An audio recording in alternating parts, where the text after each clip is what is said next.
Бәріңізге сәлем. Менің атым Әсел. Бүгін менің түсіретін видеом блокнот жасау.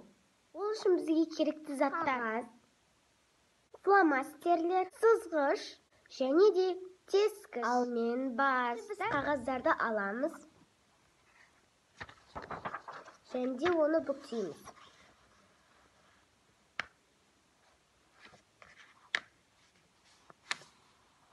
Міне осы қағаздардың бүкілін осылай бүктеп шығамыз. Бұл қағаздың біреуін алып, бұны ашамыз. Екіншісін ашып, үстіне қоямыз.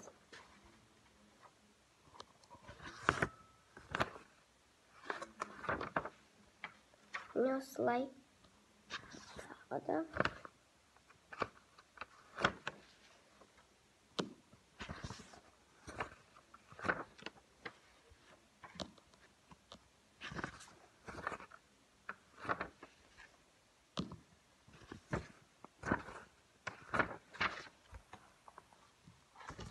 Бізде кітап сияқты болды. Енді бұны тескішпен тесеміз. Менде осындай шықты. Енді біз жіпті аламыз және де байлаймыз.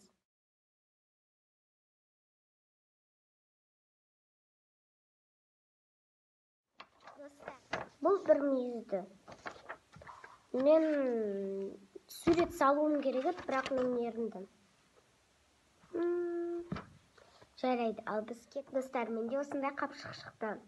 Енді біз бұны бүктеп, мынаның сыртына қойып жабыстырамыз.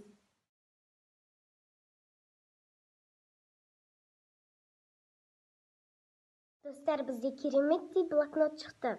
Егер де сіздерге видео ұнаса, лайк басыңыздар және де менің каналыма подписаться етіңіздер. Пока-пока.